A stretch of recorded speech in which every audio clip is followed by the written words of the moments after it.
Every year, BayLUG has a holiday show at the Museum of American Heritage. The display typically opens to the public about 5 hours a day, Friday through Sunday, for a month and change, starting in early December.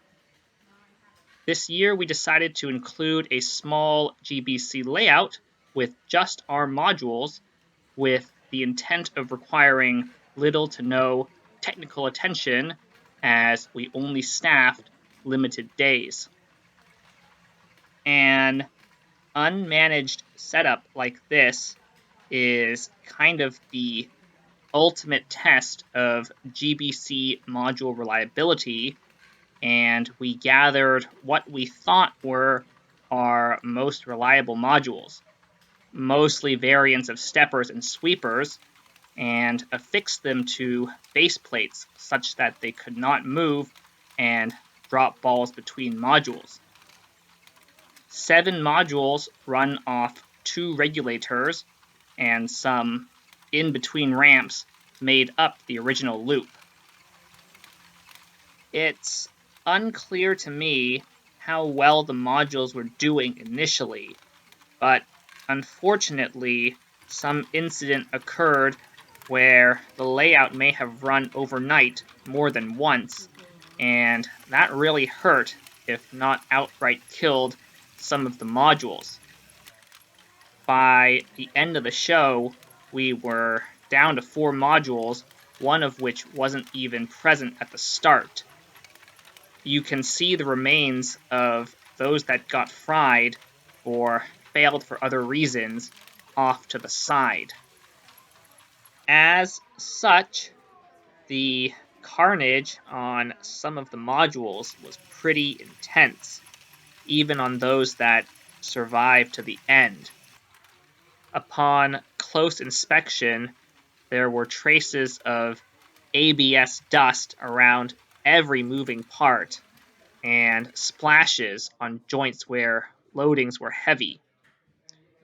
The steppers got hit the hardest, especially the 2 with large faces of brick rubbing against each other.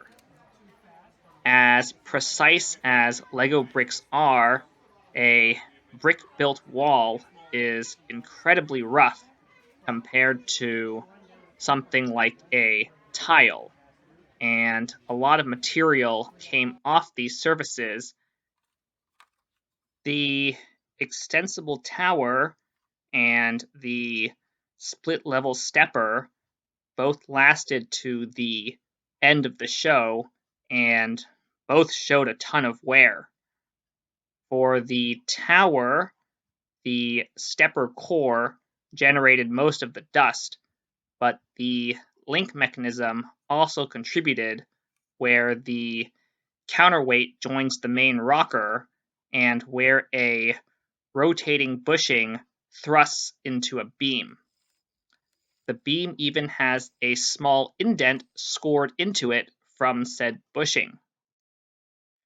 For the split level, the steps themselves also generated most of the dust, but again, the drivetrain also took a beating, especially the cranks. Finally, perhaps unsurprisingly, after cleaning all of the dust off of the split-level stepper, it actually ran more smoothly than before, presumably since the sides of the steps are now flatter. The motor definitely sounds worse for the wear, though.